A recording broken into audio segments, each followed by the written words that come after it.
Well, the northern border of Israel is typically pretty quiet. Over the past few weeks, we've heard increasing reports of Israeli intervention in southern Lebanon and Syria. Prime Minister Netanyahu himself has admitted to dozens of such airstrikes in enemy airspace to prevent Iranian arms reaching Hezbollah and other terror groups and to keep the Islamic State at bay. Joining us today is Reserve Brigadier General Shmueli to discuss the ongoing operations. Thanks so much for coming in. Hi.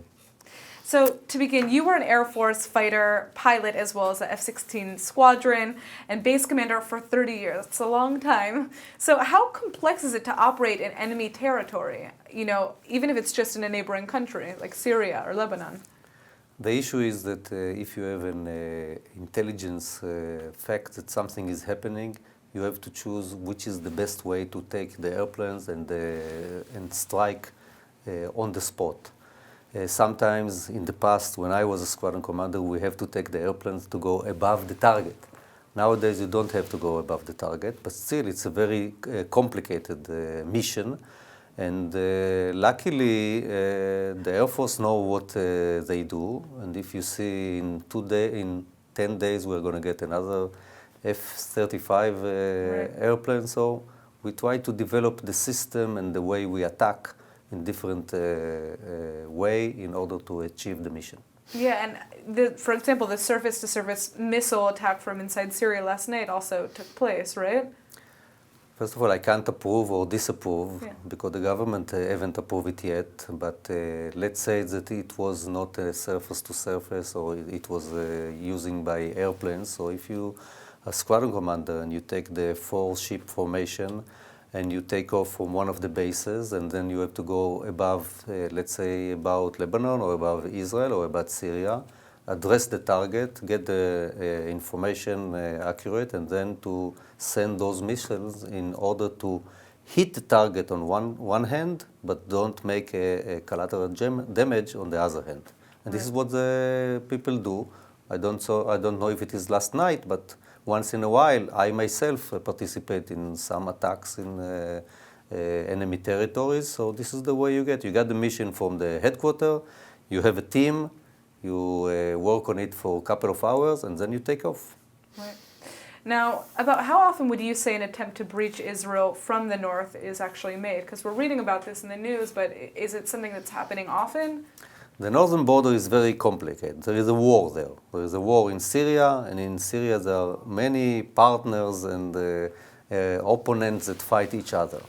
Once in a while, one of the sides believes that if he will threaten Israel, it will help him in the internal conflict. And Israel set red lines in that regard. The red lines are, first of all, if something will leak to Israel, we are going to retaliate very effectively, because we are not part of this kind of mess that's happening in Syria, on one hand. And on the other hand, we are not going to tolerate any kind of shipment of a strategic weapon from Syria to the northern border with Hezbollah, with Lebanon. So the same thing, but at the same hand, we are taking care of wounded from Syria. So we are not part of the war, but humanitarianly, we are helping the wounded there, and we take thousands of wounded to Israel, take care of them, hospital, and then bring them back to Syria. Right. Now, how many immediate threats do you believe are facing Israel right now, aside from Hezbollah and ISIS? It's very complicated because Iran, they act like a superpower. They think like a superpower, of course, regional superpower. So they are looking for every front. Either it's Hezbollah, they support Hezbollah. If they see something that can happen from the Golan Heights in order to attack Israel or in order to have some intelligence observation on Israel, they even support Hamas. It's amazing. Hamas are Sunni Islamic and Iran is Shia Islamic, but they don't care as long as they can do something against Israel in the bigger picture as a regional superpower that they try to be. They do the best. It's worth it to collaborate. So right? to answer the question, what are the threats? The threat is Iran that mobilizing all the efforts that they can in order to confront Israel. Now, the IDF just declassified a map of Hezbollah military installations in southern Lebanon. How can Israel be sure of these targets? The key issue, even if we're talking about the attacks that happened yesterday or about those pictures of 200 targets, is intelligence. Since I was the head of the intelligence, I know what's happening. Once you got a very good intelligence and you get information from inside, you can use it in variety of ways. For example, when 20 years ago, when I was a squadron commander, so it's not classified anymore, but once I sat in the squadron, I was a squadron commander, and then we got a very dedicated information about a camp of Hezbollah, so we went and attacked it. So the key issue is intelligence. So if we have all the information on all the villages in southern Lebanon, and we are not talking about the civilians, we are talking about military infrastructure inside those civilian houses. So we are not going to wait for, if there is a war, we are not going to attack them, but if there is a war, we know where they're hiding. Now, does Israel have similar detailed maps for all of the country's neighbors, not just in Lebanon? The intelligence is doing the best it can in order to bring the information on all the countries around us, of course, and we think what will be the more effective way to hit the enemy as strong as we can. And Israel, unlike superpower like America, we can't afford ourselves 3 years war. We have to do it very quickly because this country is very small. It's like a green glass. You can hit a rock and you break the green glass. So we have to be very efficient and very quick, and this is what the Air Force is doing. And this kind of shipment of F-35, which we are the first country beside America that we have this kind of airplanes, this will add to our capability to sweat and deter the enemy, but in case of a war, we're going to hit them in many targets.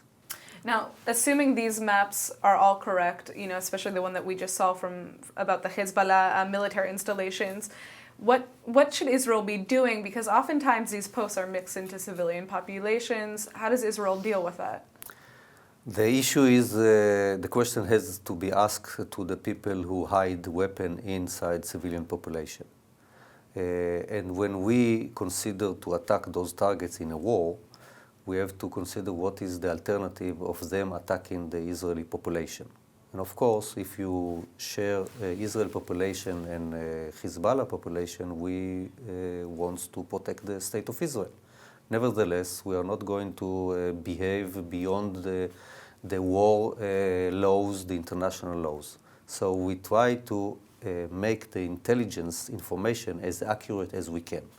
And I think that if you see from attacks that we do in Gaza Strip, which is the most dense populated area in the world, we have very few collateral damage if we hit the target very accurate. So this is what we try to do. On one hand, to eliminate the target, but on the other hand, not to hit civilians. Well, I guess we're just going to see what happens next on the northern border, and hopefully Israel's not going to have to get more involved than it's already been involved in the Syrian war. And good intelligence. There you go. And if you have to fight, you fight. Great. Thank you so much for coming in.